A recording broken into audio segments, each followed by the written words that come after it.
चलिए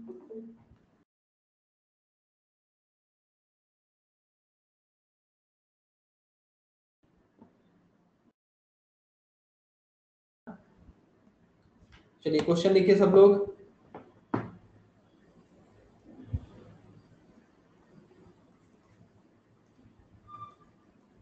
क्वेश्चन लिखिए। Calculate the mass of KCl।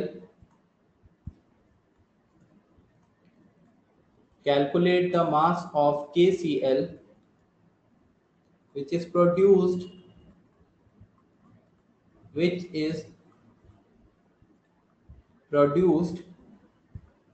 from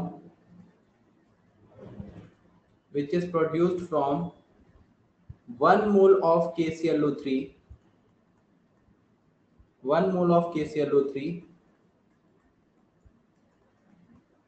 if percentage yield of reaction is 80.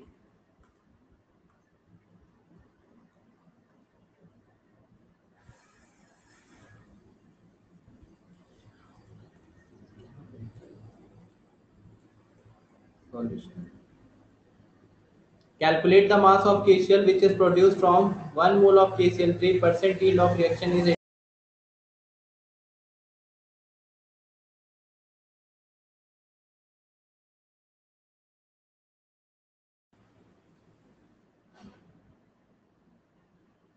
Question note करिए और try करिए।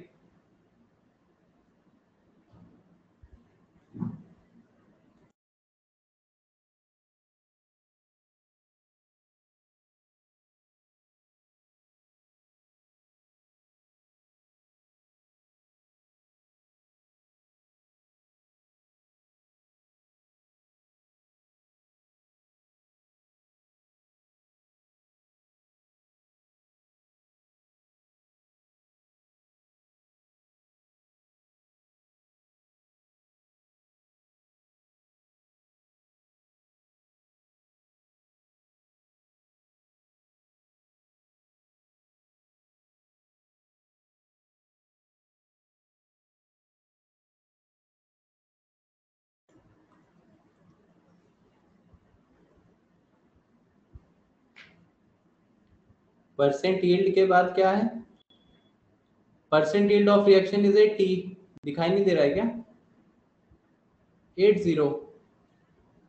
Percentage yield of the reaction is 80। 80 given है। Try करो सब लोग। रिएक्शन लिख दे रहा हूं मैं। KClO3 आपको रिएक्शन देगा KCl, और इसको अगर हम बैलेंस कर लें तो 3/2O2। तो एक KCl, एक K, एक Cl एंड 3 ऑक्सीजन 3 ऑक्सीजन। ये ओवरऑल बैलेंस रिएक्शन है। ये है रिएक्शन। आपको क्वेश्चन में बोल रहा है कि आपको 1 मोल KClO3 से, फ्रॉम 1 मोल KClO3, अगर आपने रिएक्टेंट 1 मोल लिया, कल मैंने आपको पढ़ाया था तो क्या बताया था कि जब भी हम परसेंटेज यील्ड कैलकुलेट करेंगे, जब भी परसेंटेज यील्ड कैलकुलेट किया जाएगा वो हमेशा किसके रिस्पेक्ट में आएगा? प्रोडक्ट के रिस्पेक्ट में। परसेंटेज यील्ड प्रोडक्ट के रिस्पेक्ट में आएगा। तो KClO3 इज गिवन 1 मोल। सो हमें ये देखना है कि 1 मोल KClO3 से हम कितना KCl बना सकते हैं अगर परसेंटेज यील्ड 80 है। यानी एक्चुअली हम कितना उससे बना सकते हैं KClO3 से KCl। तो 1 मोल KClO3 से कितना KCl प्रोड्यूस होगा उसका मास बताना है। Percent yield 80।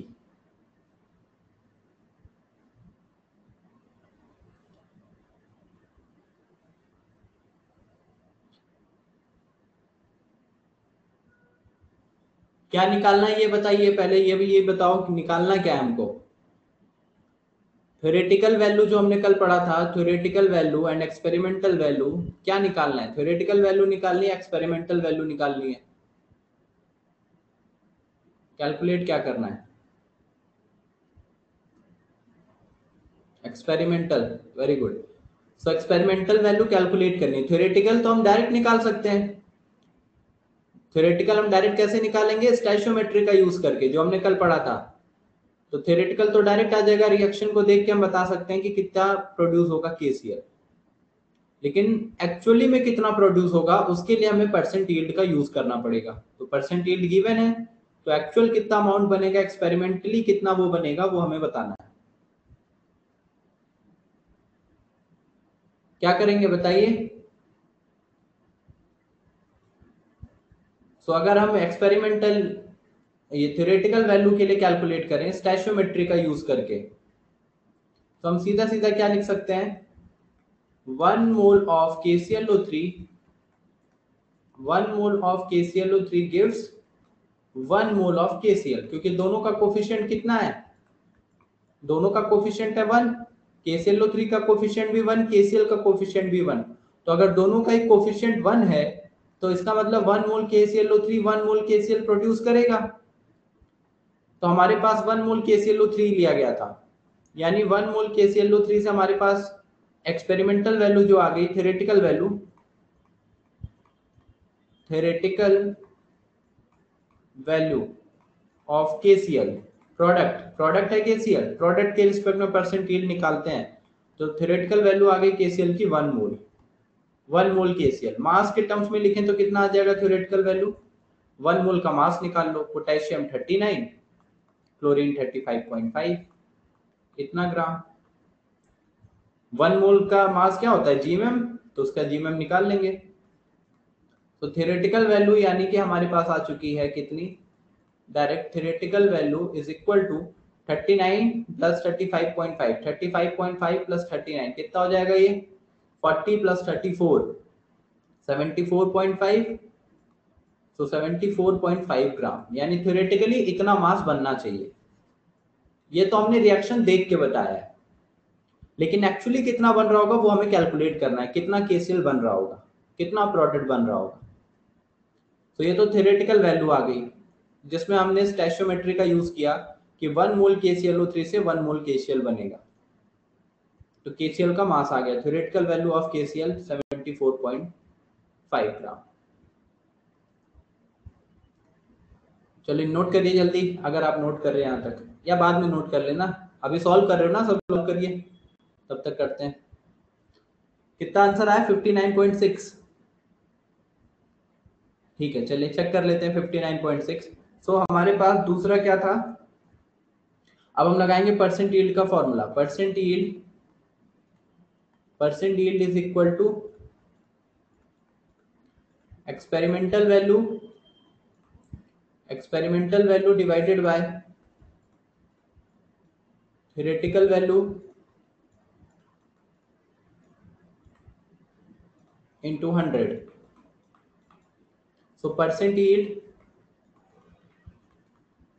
Yield experimental value कितनी हो जाएगी, एक्सपेरिमेंटल वैल्यू हमें कैलकुलेट ही करनी है, तो एक्सपेरिमेंटल वैल्यू की जगह एक्सपेरिमेंटल वैल्यू डाल देंगे, अपॉन थ्योरेटिकल वैल्यू हमने कैलकुलेट किया है 74.5 into 100। परसेंट यील्ड क्वेश्चन में दिया है कि 80% है, तो 80 is equal to experimental value divided by 74.5 into 100। So experimental value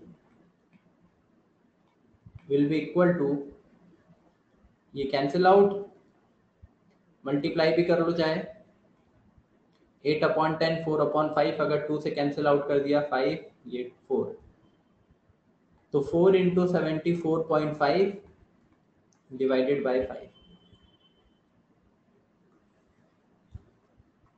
अब इसको 4 इंटू 74.5 डिवाइड बाई 5 कितना आ रहा है, ये 59.6, यही आ रहा है, कैलकुलेट कर लीजिए सब लोग।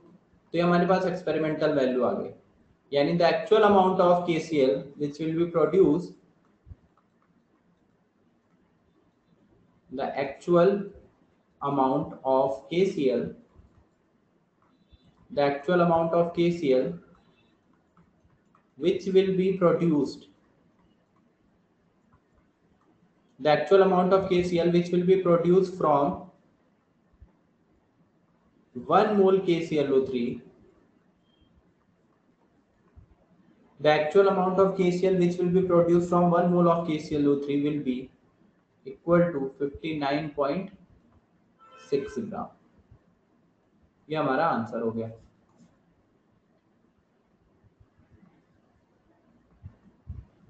ठीक है, क्लियर। तो परसेंट यील्ड जो हम कैलकुलेट करते हैं वो हमेशा कैसे कैलकुलेट करेंगे, प्रोडक्ट के रिस्पेक्ट में, और परसेंट यील्ड का formula experimental upon theoretical into 100। तो थ्योरेटिकली आप डायरेक्ट रिएक्शन से फाइंड आउट कर सकते हैं, और एक्सपेरिमेंटल वैल्यू के लिए फिर आप परसेंट यील्ड का यूज कर रहे। चलिए हो गया, नोट करिए जल्दी, अभी जिसका नहीं आंसर आया था नोट करो।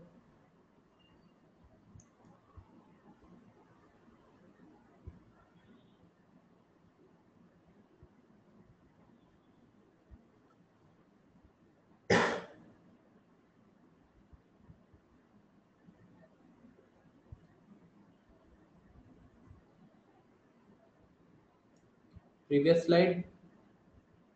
हाँ, रिएक्शंस गिवन रहेंगी, रिएक्शन गिवन रहेंगी, रिएक्शन की टेंशन मत लीजिए, रिएक्शन तभी इंफॉर्मेशन दी जाएगी, अभी आगे सारी रिएक्शन आपको क्लियर ही हो जाएंगी।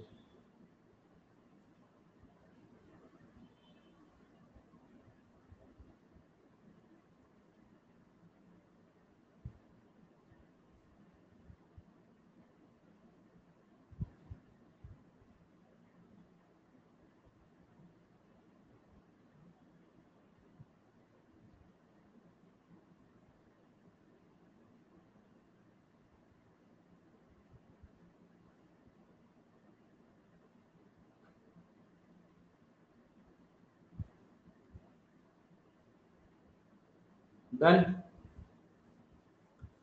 चलिए देन नेक्स्ट हेडिंग डालिए। परसेंट यील्ड के साथ साथ ही हम परसेंटेज प्योरिटी, सो फर्स्ट हमारा था percent yield, second one is percentage purity.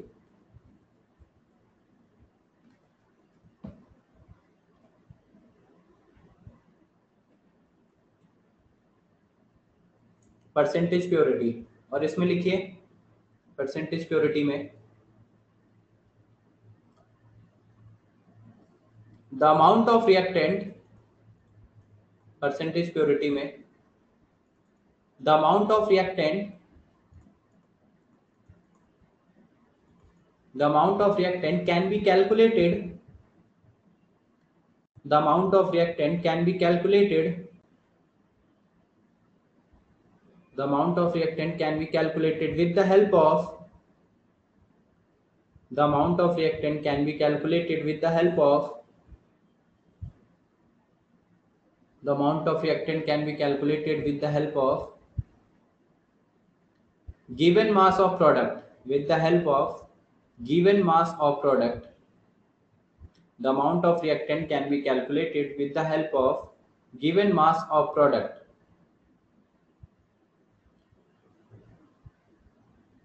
with the help of given mass of product by using stoichiometric relations, by using stoichiometric relations, by using stoichiometric relations, by using stoichiometric relations. So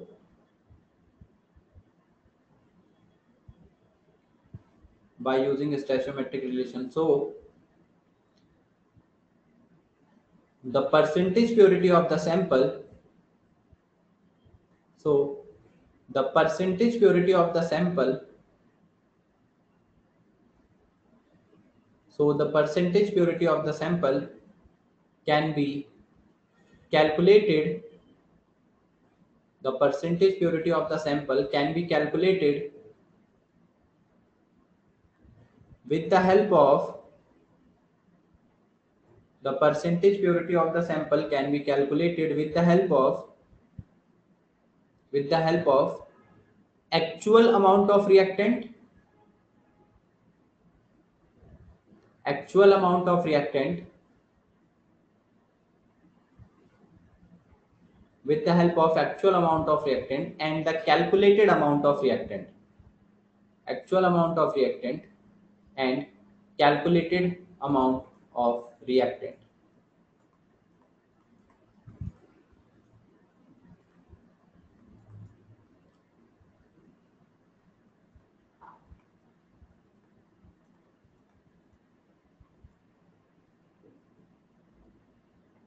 calculated, so percentage purity क्या हो जाएगा, calculated और theoretical value of reactant divided by actual amount of reactant taken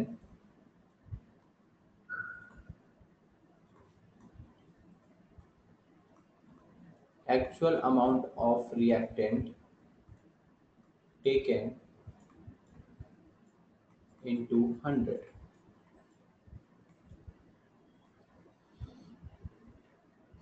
Shivani network issue, ठीक है शिवानी, बाद में note कर लीजिएगा, थोड़ा 2-4 लाइन का स्पेस छोड़ दो।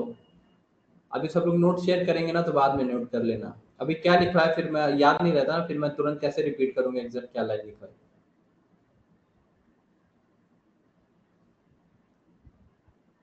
सो कैलकुलेटेड फॉर्मूला नोट कर लीजिए, 3-4 लाइन छोड़ के जो भी लिखा है। Calculated or theoretical value of reactant divided by actual amount of reactant taken into 100. This is percentage purity. Noted?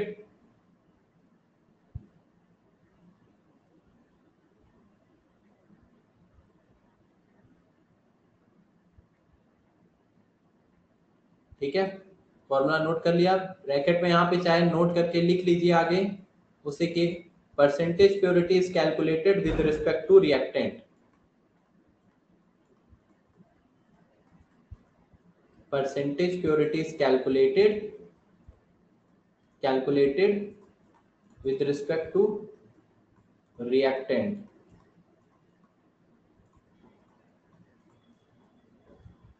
Percentage purity is calculated with respect to reactant।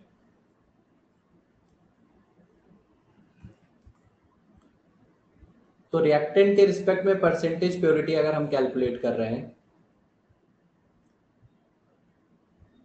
अब देखिए दोनों चीजों को हम पहले डिफरेंशिएट करते हैं, आधे लोग इसी में कंफ्यूज हो जाते हैं। परसेंट यील्ड हम जो बात कर रहे हैं वो हमेशा किसके रिस्पेक्ट में होगा, प्रोडक्ट के रिस्पेक्ट में। ये बात दिमाग में बैठा लीजिए, परसेंटेज यील्ड जो अभी हमने खत्म किया with respect to product, and percentage purity जो होगा वो विद रिस्पेक्ट टू रिएक्टेंट। कि हमारा जो सैंपल है, जो रिएक्टेंट का हमने सैंपल लिया है, जो प्रोडक्ट बना रहा है वो कितना परसेंट प्योर है, और परसेंट यील्ड हमको ये बताएगा कि प्रोडक्ट एक्चुअली कितना बन रहा है। ठीक है, तो दोनों में डिफरेंशिएट करना इजी है, percent yield product, percent purity with respect to reactant. अभी देखिए इस चीज को समझते हैं, ध्यान से समझो। पहले मैं एक हाइपोथेटिकल एग्जांपल से समझा रहा हूं परसेंटेज प्योरिटी, उसके बाद क्वेश्चन करते हैं। चलिए देखिए, जैसे कि आपने सुना ही होगा और 10th क्लास में 9th क्लास में भी थोड़ा बहुत हम मेटलर्जी एक्सट्रैक्शन पढ़ते हैं, थोड़ा बहुत ही, कि जैसे हम किसी मेटल को अर्थ से निकालते हैं, एक्सट्रैक्ट करते हैं, तो मेटल जब निकाला जाता है अर्थ से तो आपको पता है उसमें कई ढेर सारी इंप्योरिटीज होती हैं, उसके साथ मेटल के साथ साथ मेटल डिफरेंट फॉर्म में होता है, जैसे आयरन। अब आयरन जब अर्थ के अंदर से निकाला जाएगा तो उसमें क्या होगा, वो प्योर तो होगा नहीं, उसके साथ डस्ट होंगे, सिलिका हो सकता है, सैंड पार्टिकल्स हो सकते हैं, बाकी चीजें भी प्रेजेंट होती हैं। तो उनको हम धीरे धीरे रिमूव करते हैं और फिर प्योर आयरन वहां से एक्सट्रैक्ट आउट करते हैं।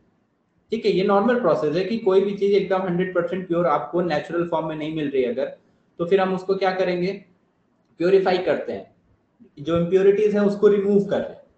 अब देखिए मान लीजिए कि ये आपका एक सैंपल है, जैसे ये मान लो आपका कोई सैंपल है, जो कि सैंपल मान लीजिए आपने ले लिया है, ये पूरा सैंपल 100 ग्राम है, ये पूरा सैंपल 100 ग्राम है। अब इस 100 ग्राम में 80 ग्राम एक कंपाउंड मान लेते हैं, ले लेते हैं CaCO3। अब इस पे क्वेश्चन भी करते हैं, CaCO3 80 ग्राम CaCO3 है, बाकी 20 ग्राम क्या है, 20 ग्राम इम्प्योरिटीज है, इम्प्योरिटीज।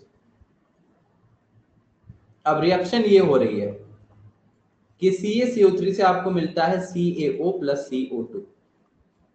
ठीक है, ये रिएक्शन होती है इसकी।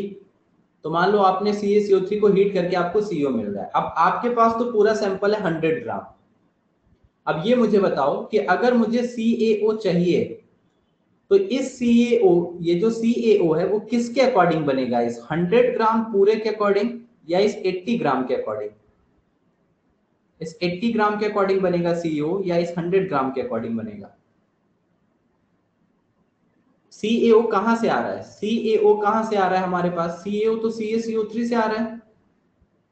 CaO जो है वो तो CaCO3 से आ रहा है, और CaCO3 जो है वो 80 ग्राम है, तो हमको तो इससे मतलब है ना, यानी कि हमारा CO इससे आ रहा है। बाकी 20 ग्राम तो इम्प्योरिटी है, उससे तो CO बनेगा नहीं, उससे कोई लेना देना ही नहीं है। तो हमारे पास क्या हुआ, अब हमें सैंपल का परसेंटेज प्योरिटी, क्योंकि ये सैंपल पूरा प्योर नहीं है, सैंपल की परसेंटेज प्योरिटी चाहिए। तो जो लाइन हमने लिखी है, देखिए हमने क्या लिखी है, ये फॉर्मूले की अगर बात करें तो यही लिखा है, परसेंटेज प्योरिटी कैलकुलेटेड और थ्योरेटिकल वैल्यू ऑफ रिएक्टेंट। अब मान लीजिए आपने पूरा 100 ग्राम सैंपल लिया, उस 100 ग्राम से आपने प्रोडक्ट बनाया, और प्रोडक्ट आपको मिल रहा है, ये मान लो कि मैं हाइपोथेटिकली मान लेता हूं कि ये 40 ग्राम, वैसे तो 1 मोल से 1 मोल इसका बन रहा है, लेकिन चलो मैं आपको समझाने के लिए बता रहा हूं, बस 80 ग्राम से 80 नहीं बनेगा, ये आपको भी समझ में आ रहा है। मोल का रिलेशन हम लिखते हैं कि इसके 1 मोल से इसका 1 मोल बनेगा, लेकिन मान लो कि ये 80 ग्राम बन रहा है, तो ये 80 ग्राम इससे कितने से बनेगा, यहां से 80 ग्राम से, यानी कि थ्योरेटिकल वैल्यू ऑफ रिएक्टेंट तो मैं निकाल सकता हूं जो कि 80 ग्राम। थ्योरेटिकल वैल्यू ऑफ रिएक्टेंट मैं इस प्रोडक्ट की हेल्प से निकाल सकता हूं कि थ्योरेटिकली कितना रिएक्टेंट होना चाहिए। तो थ्योरेटिकल वैल्यू रिएक्टेंट की आई 80 ग्राम, जो मैंने रिएक्शन की हेल्प से निकाली है, क्योंकि मुझे प्रोडक्ट पता था। उसके बाद एक्चुअल अमाउंट कितना लिया गया रिएक्टेंट का, 100 ग्राम। एक्चुअल अमाउंट तो 100 लिया गया, पूरा सैंपल हमने 100 लिया, और उस 100 से CO बना 80 ग्राम इंटू 100, तो सैंपल की परसेंटेज प्योरिटी कितनी आई, 80%, यानी सैंपल 80% प्योर है। समझ में आया क्या? तो ये जो नीचे वैल्यू लिखी है, actual amount of reactant taken, ये पूरा सैंपल का आपने कितना मास लिया वो रखा जाएगा। पूरा सैंपल हमने 100 ग्राम लिया था तो वो रखा जाएगा, और ऊपर है कैलकुलेटेड या थ्योरेटिकल वैल्यू ऑफ रिएक्टेंट, तो ये आपको निकालनी पड़ेगी रिएक्शन की हेल्प से। थ्योरेटिकल वैल्यू हमेशा हम रिएक्शन की हेल्प से ही निकालते हैं, तो थ्योरेटिकल वैल्यू के लिए हम रिएक्शन की हेल्प लेंगे कि अगर आपको प्रोडक्ट गिवन है तो कितना रिएक्टेंट से वो बना होगा, थ्योरेटिकल वैल्यू आ जाएगी। एक्चुअल अमाउंट पता है, फॉर्मूले में रख के वहां पे हम परसेंटेज प्योरिटी कैलकुलेट करेंगे। ठीक है, चलिए क्वेश्चन करते हैं, फिर उसके बाद इसको आगे समझते हैं। क्वेश्चन लिखिए परसेंटेज प्योरिटी में,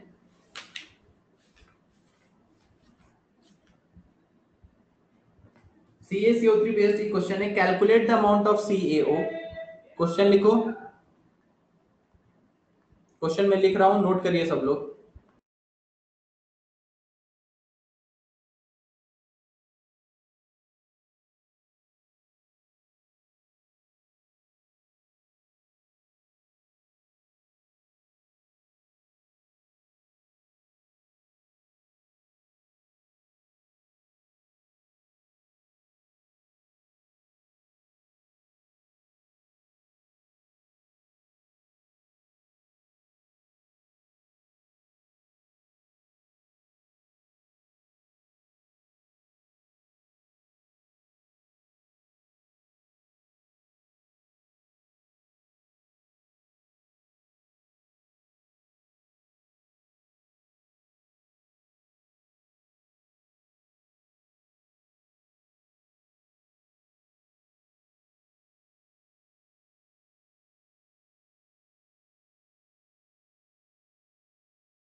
तो ये क्वेश्चन है हमारे पास, calculate the amount of CO in kg which can be produced by heating 200 kg CO3 sample which is 90% pure।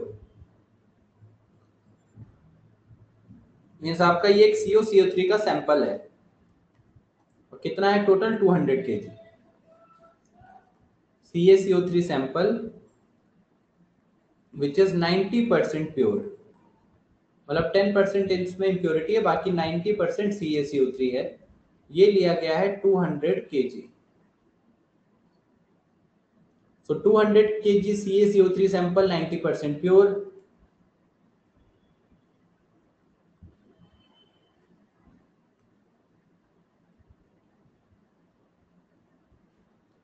So which can be produced by heating 200 kg CaCO3 sample which is 90% pure। क्या करेंगे अभी बताइए, reaction हमारे पास वही है, CaCO3 से आपको क्या मिलने वाला है, CaCO3 जो सॉलिड स्टेट में है वो आपको CaO देगा और साथ में CO2 देगा।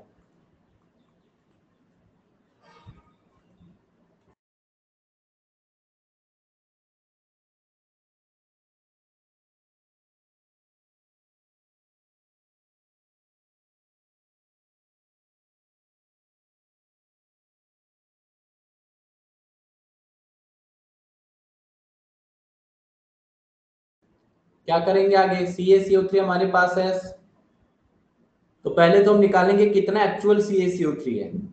टोटल 200 kg है और 90% सैंपल प्योर है, तो अमाउंट ऑफ CaCO3 कितना होगा,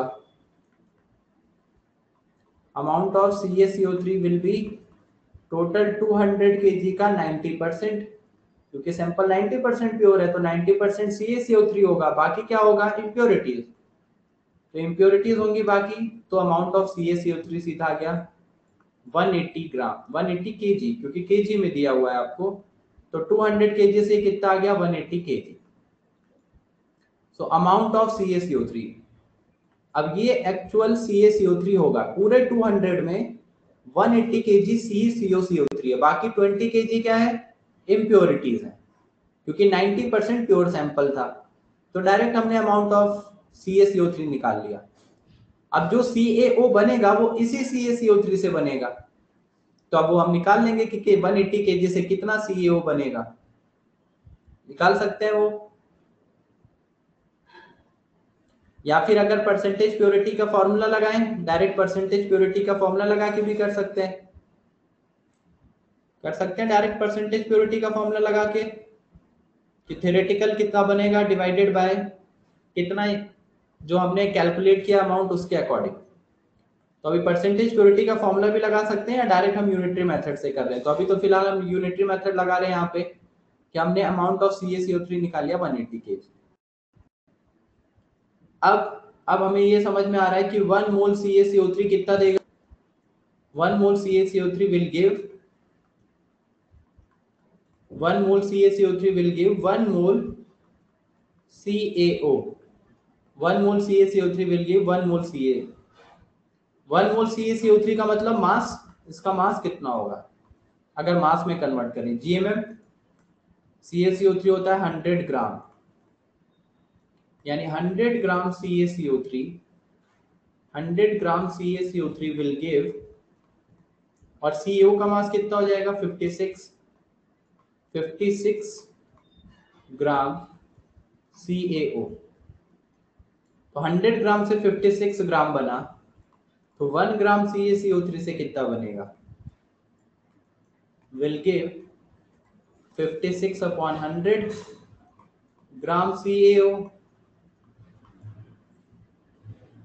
तो 1 ग्राम CaCO3 से इतना बनेगा, तो 180 kg से कितना बनेगा, तो 180 kg CaCO3 से निकालने के लिए 180 kg का मल्टीप्लाई कर देंगे, तो 56 अपॉन 100 इंटू 180 kg CaO,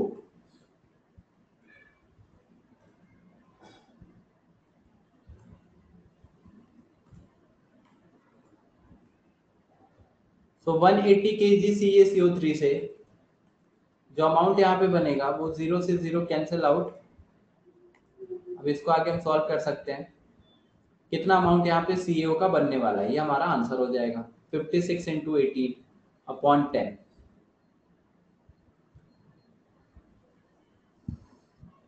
हाँ, तो कितने के अराउंड आ रहा है, ऑलमोस्ट 100 के अराउंड,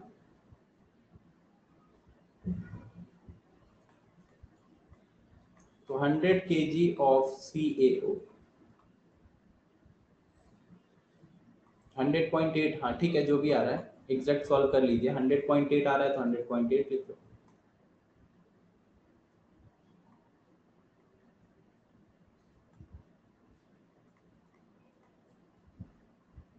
तो 100.8 kg ऑफ CaO, ये आंसर हो जाएगा। समझ में आया क्या?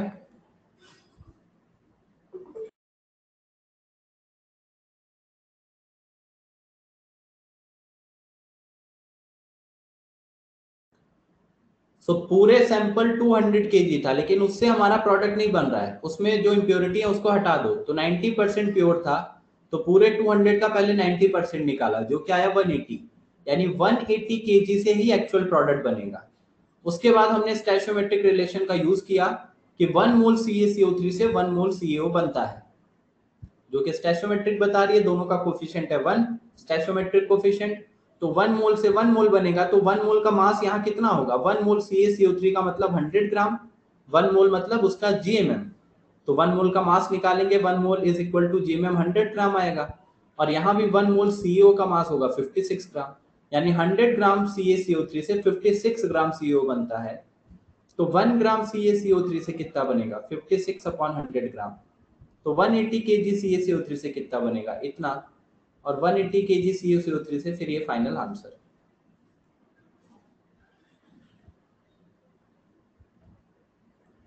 Hundred point eight. ठीक है, नोट करिए जल्दी, किसी को डाउट है तो पूछो।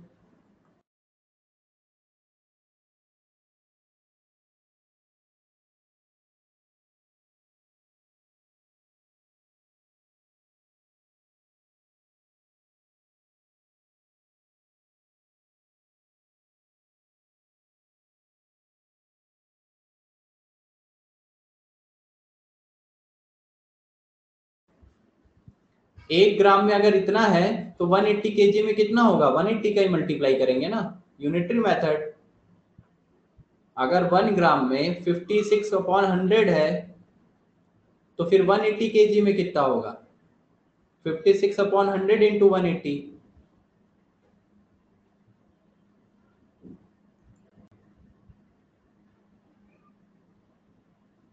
चलिए लास्ट पेज आ गया, नोट कर लीजिए लास्ट पेज में अगर कुछ रह गया है तो।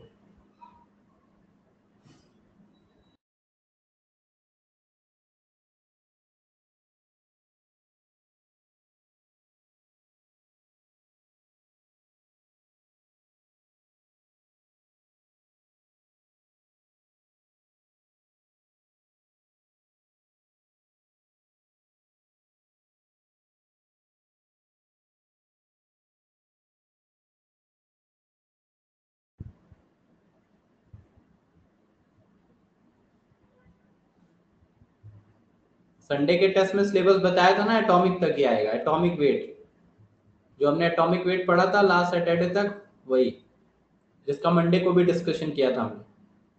ये परसेंटेज प्योरिटी परसेंटेज यील्ड ये नहीं आएगा, पेपर दे दिया है उसमें ये नहीं डाला अभी।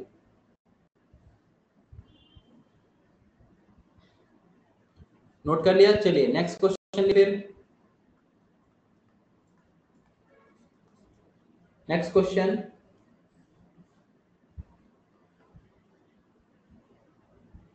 Calculate the mass of coal sample. Question लिखो।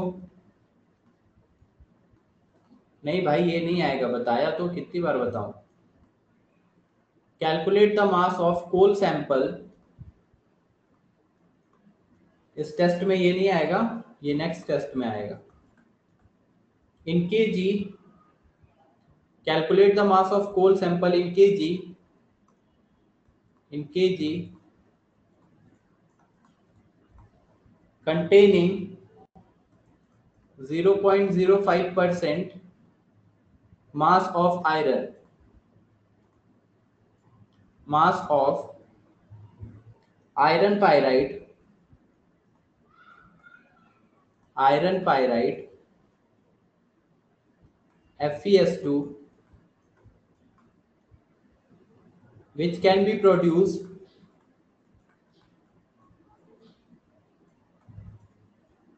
which can be produced produced which can be produced sorry which can produce which can produce 1144.8 liter of SO2 at 1 atm at 1 atm and 273 Kelvin with 40% reaction yield.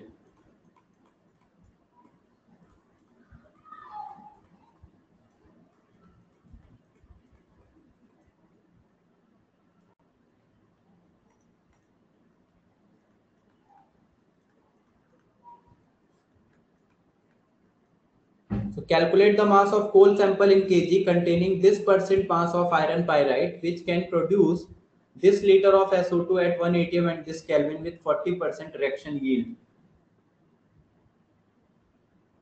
आपको ये दिया हुआ है FeS2 reaction gives 5/2 O2. ये reaction given है, gives FeO balanced overall reaction and 2 SO2. Iron pyrite ये FeS2 है.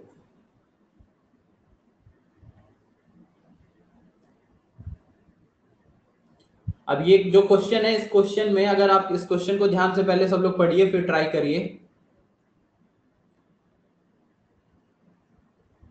क्या S/2 नहीं, दिस इज 5/2 O2. यहाँ कोफिशिएंट आता है ना, नंबर आता है, ये S/2 कहां से आएगा?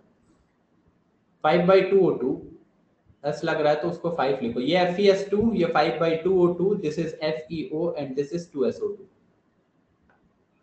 क्वेश्चन आराम से पढ़िए, इसमें दोनों कंसेप्ट यूज होंगे, परसेंटेज यील्ड भी, परसेंटेज प्योरिटी भी.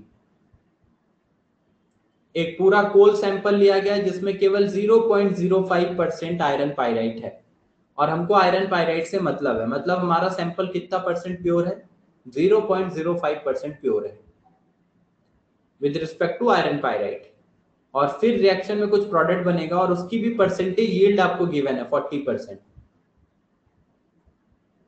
तो पूछा है कि जो एक्चुअल मास कोल का सैंपल होना चाहिए वो कितना होना चाहिए.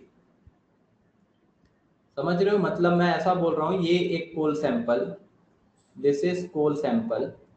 अगर हम यहाँ पे रिप्रेजेंट कर रहे हैं इसको,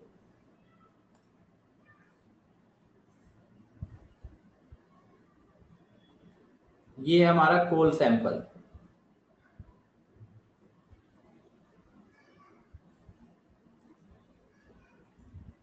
कोल सैंपल है, कुछ भी इसका मास है, हम केजी में कैलकुलेट करना है. एज्यूम कर लिया x kg, ये coal sample x kg.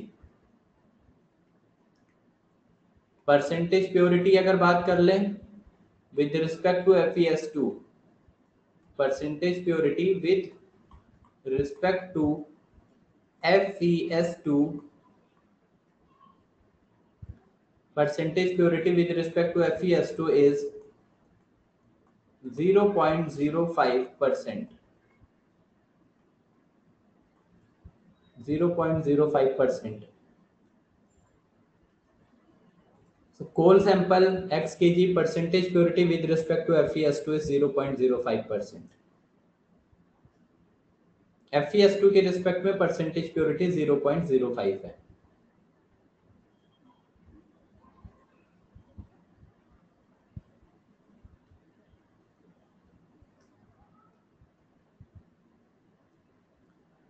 Try करिए सब लोग.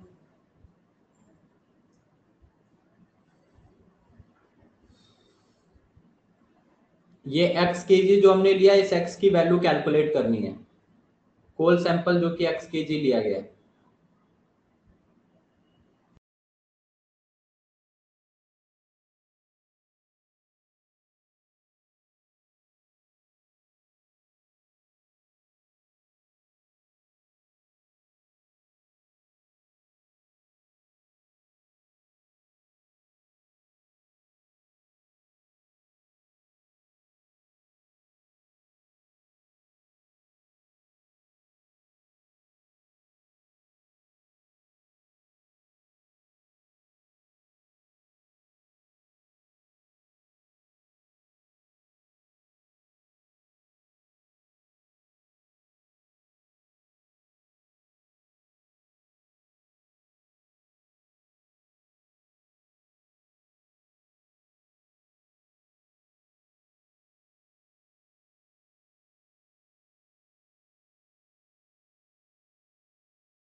और किसी का आंसर आया है? एक ही आंसर आया 196, ये करेक्ट नहीं है। और किसी का आंसर नहीं आया? तन्वी 600 kg या 600 kg, right, very good. Tanvi का करेक्ट आंसर है 600 kg। और किसी का आंसर नहीं आया?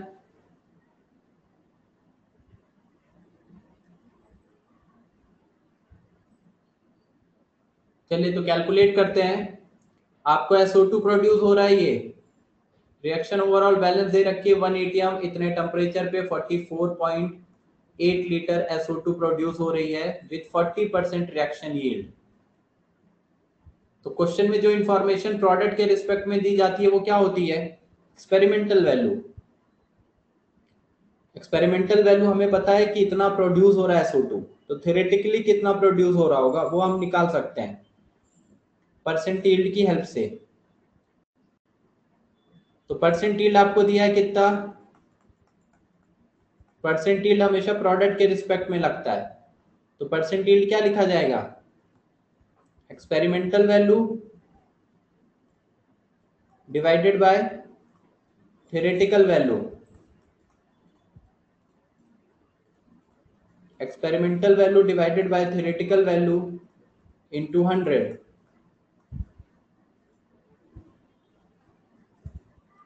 तो ये आएगा परसेंटेज यील्ड। परसेंट यील्ड है 40%। एक्सपेरिमेंटल वैल्यू हमें पता है। अब एक्सपेरिमेंटल वैल्यू कितनी निकाली गई है? SO2 कितना बन रहा है एक्सपेरिमेंटली?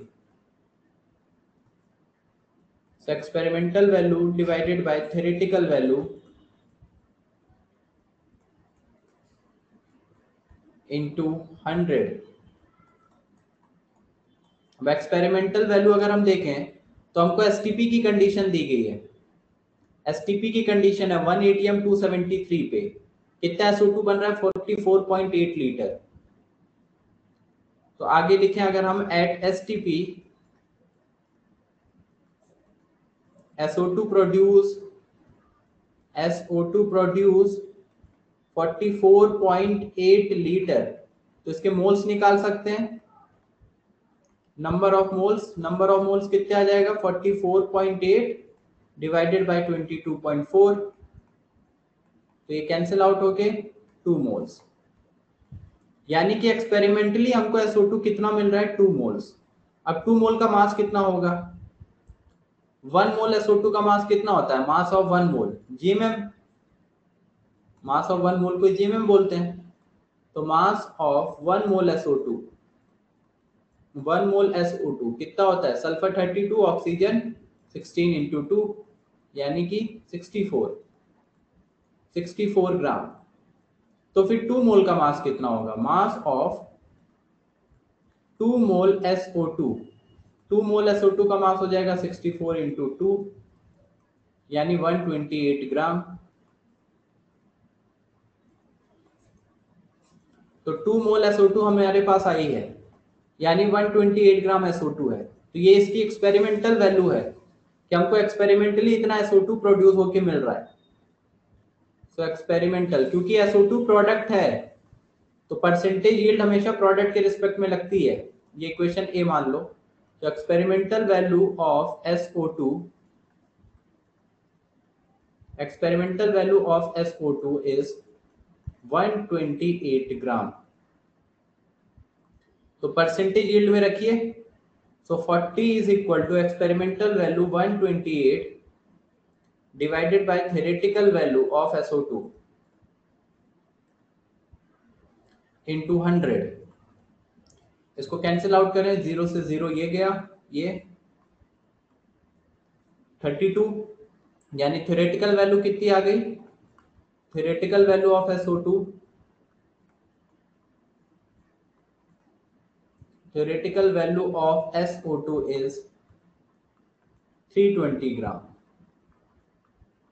यानी थ्योरेटिकली रिएक्शन के अकॉर्डिंग ये कितना बनना चाहिए? 320 ग्राम।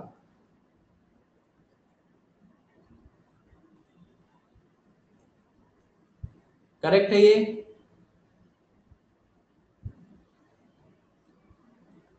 40% यील्ड है, एक्सपेरिमेंटल वैल्यू हमारे पास कितना है 120, थ्योरेटिकल वैल्यू हमने कैलकुलेट कर ली जो कि आ गया कितना 320, यानी बनना चाहिए था 320 लेकिन बन कितना रहा है केवल 128 ग्राम, यानी 40% केवल प्रोडक्ट बन पा रहा है, परसेंट यील्ड 40% है।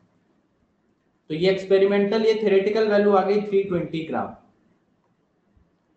चलिए अब रिएक्शन की हेल्प नोट करेंगे।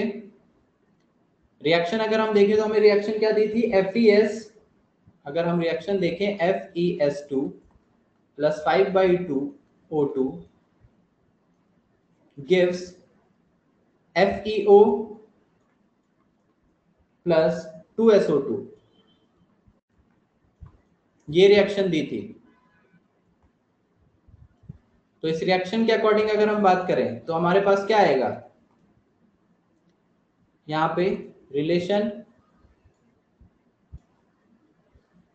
SO2 देखिए, अब हम यहां से लिख सकते हैं कि 2 मोल SO2 produce by 2 mole SO2 produced by 1 mole FeS2 produced by 1 mole FeS2।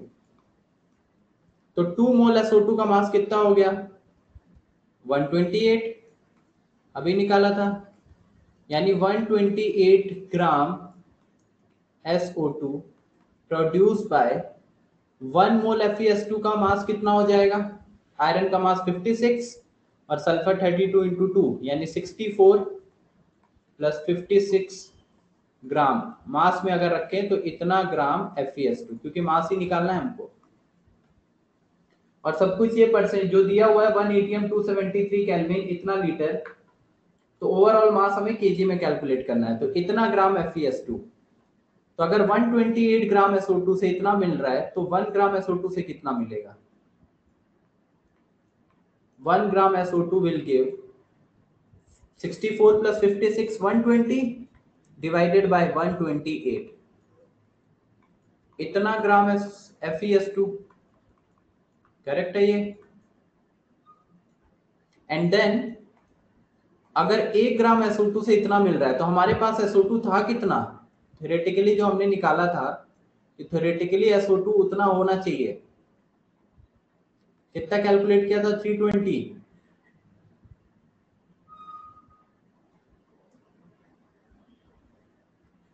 Theoretical amount of SO2, theoretical value कितनी निकाली थी हमने 320 ग्राम, तो 320 ग्राम से कितना बनना चाहिए FeS2, यानी 320 ग्राम SO2 will be produced by 120 upon 128 into 320 ग्राम।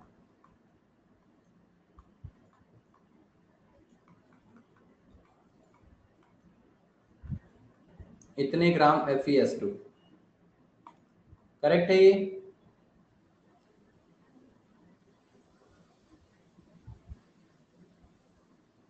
इसको कैंसिल आउट कर सकते हैं आगे सॉल्व करके कि FeS2 का अमाउंट कितना आएगा,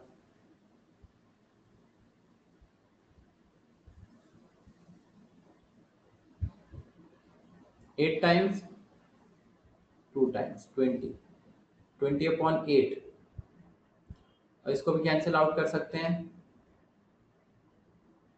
एंड ये 2 से 60 इंटू 5 यानी 300 ग्राम FeS2,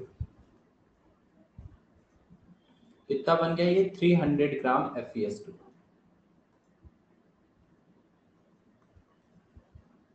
समझ में आ रहा है, सारे स्टेप देख रहे हो, पहले परसेंटेज यील्ड से मैंने ये देखा कि एक्सपेरिमेंटल तो मुझे बताया है कितना SO2 बनेगा, तो परसेंट यील्ड के हेल्प से थ्योरेटिकली कितना SO2 बनना चाहिए।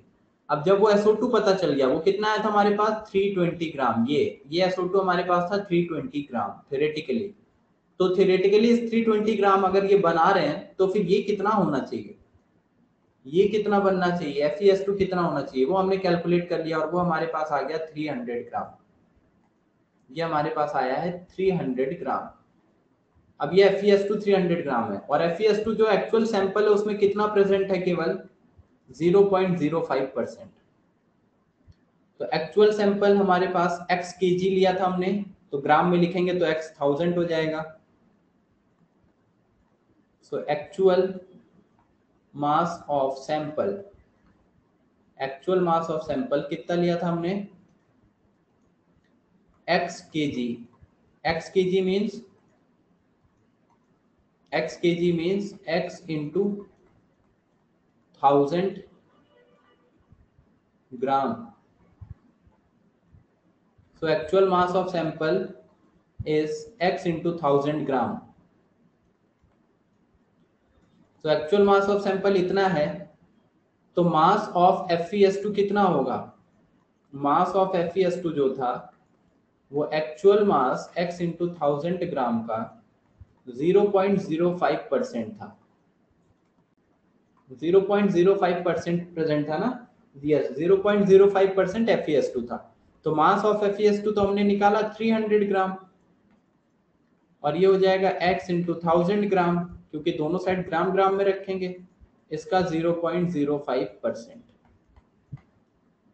ये 100 से ये कैंसिल आउट हो जाएगा,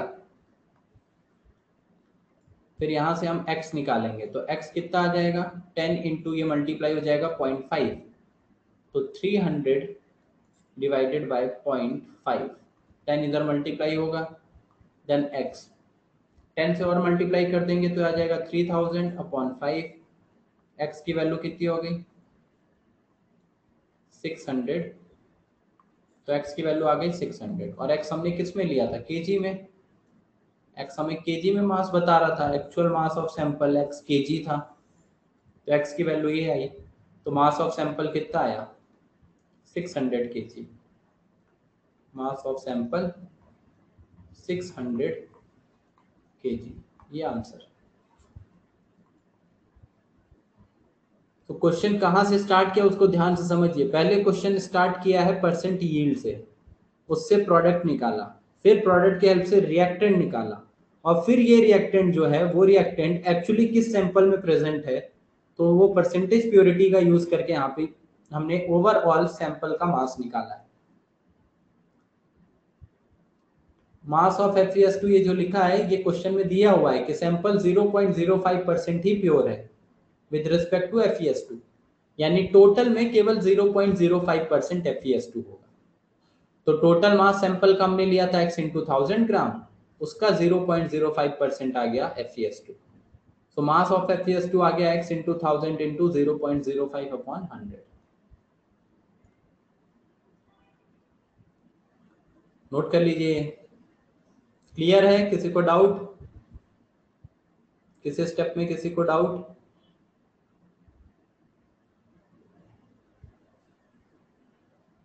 नो डाउट, ओके नोट कर लीजिए फिर।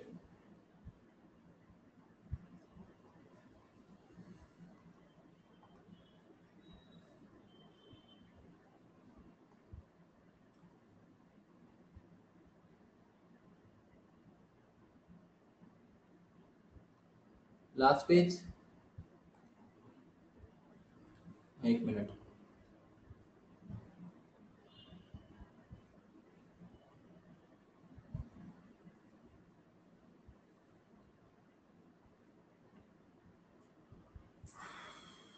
This one,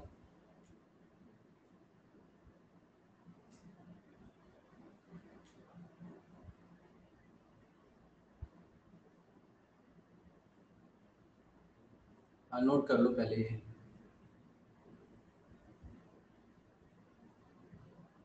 Piyush noted,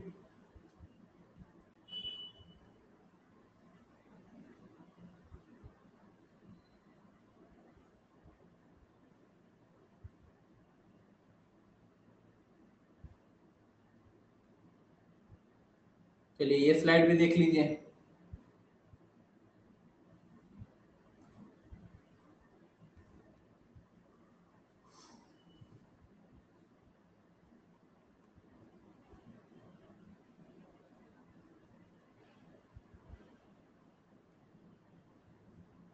done, चलिए ठीक है, फिर यहाँ तक नोट कर लीजिए। अब इसके आगे इसके क्वेश्चन मैं भेजता हूँ आपको ग्रुप पे homework, percentage purity and percent yield के, बाकी इसके आगे फिर कल पढ़ते हैं। चलिए बाय।